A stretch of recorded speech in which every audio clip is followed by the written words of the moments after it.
Well, on Sunday afternoon, our next guest became the first player in league history to win 3 premierships with 3 different sides. 2 with Canberra, 2 with Brisbane, and 1 with the Melbourne Storm. He's with us now. Would you please welcome the captain of the Melbourne Storm, Mr. Glenn Lazurus.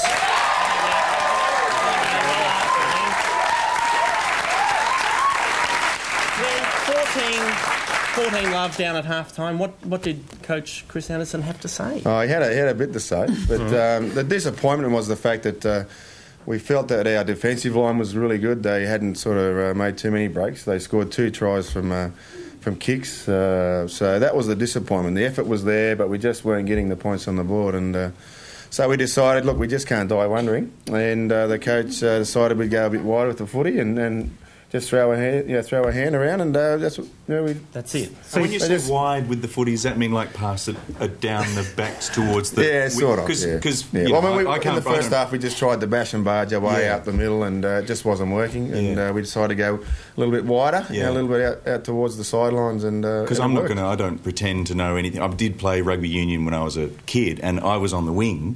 And I was always frustrated that it never got out there. But you didn't play. Yeah, I participated. I turned up. I bought all the stuff. I don't understand why wingers get paid, but anyway. It's possible that the flag in your hand meant you were a line jumper. Oh, that's right. I was wondering why my jumper was white. The NRL would have never thought in, 2 years the Melbourne Storm's been around that they could do it that quickly. You did well last year as well. Is the team, for want of a better word, how has it been put together? Is it selected, are they new players? Where are they drawn from? The Melbourne Storm is made up of a lot of different players from a lot of different areas. I mean, I'm from Brisbane. Right. We had a side in Perth, the Perth Reds, they folded, and the Adelaide Rams also folded, so we got a lot of their players.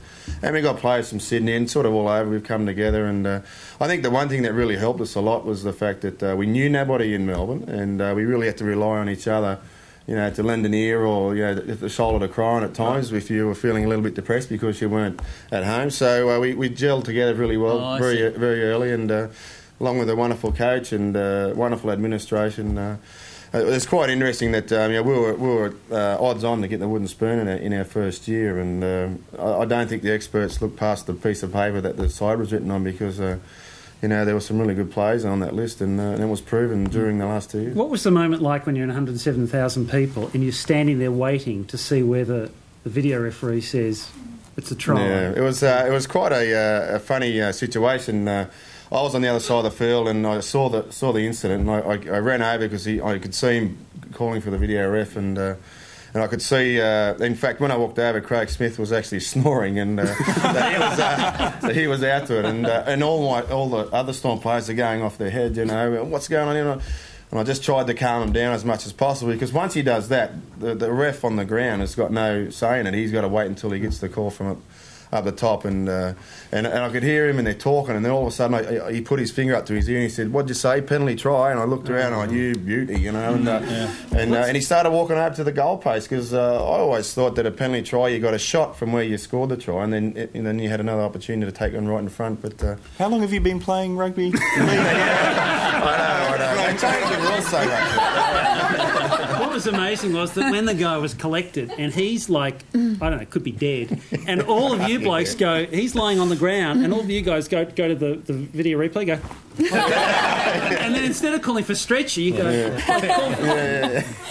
Yeah, look, Craig Smith, and he knows that I got a very high opinion of the guy. He's a guy that struggled throughout the year to make the first grade side, and never once complained. He just trained hard, and in the end was given his opportunity only 3 weeks ago, and he's won a grand final. So I'm very pleased for him. But he actually got kicked in the head in the first half, and I looked down at him, and all of a sudden all the blood started coming out. So he not only got that, but then he, in the last minute of the game, he got the head eye. Have you ever been knocked out like that? Oh, quite a few times. Yeah. Oh, really?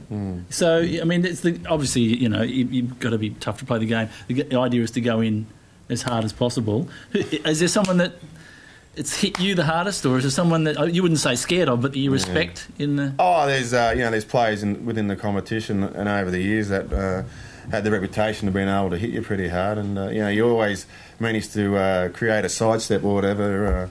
When you saw them, it's kind of gone out of the game, though, isn't it? Oh, it hasn't. I think Yeah, I don't know whether it's coincidence or not, but there's probably an elite few in the game today that really know how to put on a copybook hit tackle. I mean, there's a lot of technique involved, you know. I mean, everyone can sort of tackle high and do all that sort of thing, but, you know, the typical real good hit is the, you know, knees bent and just driving really hard. And there's only a few, and Matt Rua, who plays for us, has got it down pat, and he's probably one of the better ones in the game today. I'm guessing that you're not bad either. Oh, yeah, well, my size helps me a lot. But, How much do you weigh? I'm about 118 at the moment, 18 kilos. Well, you look solid, not in a sexual way.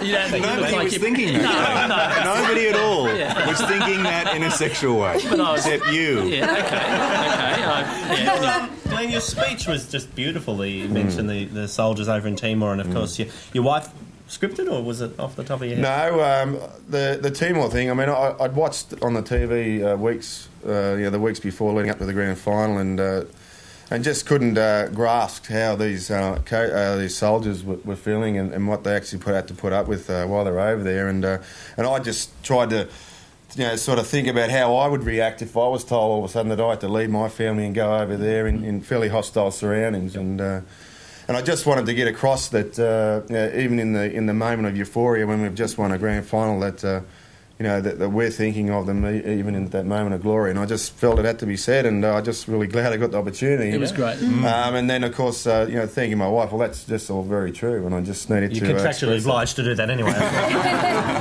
But you said that she inspires you, and that... Yeah, well, I met her, what's going on, 10 years ago now, and I was feeling... Well, I was probably at a low point in my life, and I met her, and she just inspired me to what I am today. And retiring, will that be hard? Yeah, I think it will be, although I'm looking forward to not playing, I must admit. The body's had enough, and, you know, I'm sort of limping around still after Sunday, and I'm just... the only thing I'm really worried about, well, there's two things I'm worried about, is putting on an enormous amount of weight, and secondly is that I won't have physios and doctors on tap because I'm not playing anymore, so it'll be interesting over the next 6 months.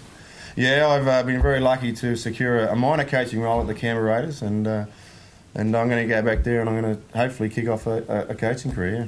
And just because it's topical at the moment, we saw the canoeist bring her 2-year-old up, and you brought your family on. I was asked about that during the week, and you know, I just felt it was...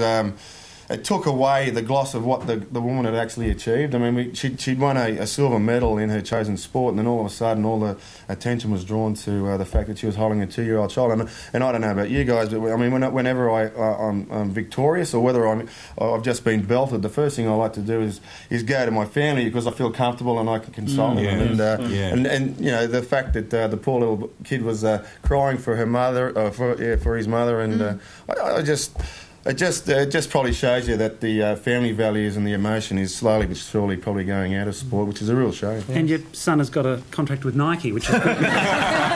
Glenn, it was a fabulous win. Mate. Anyway. And Honda. A fabulous win, and we thank you for taking time out tonight. I'm sorry to do this, but it's a NRL off-field code of conduct. We are obliged to ask you to play. While he does that, would you please thank Glenn Lazurus for joining us?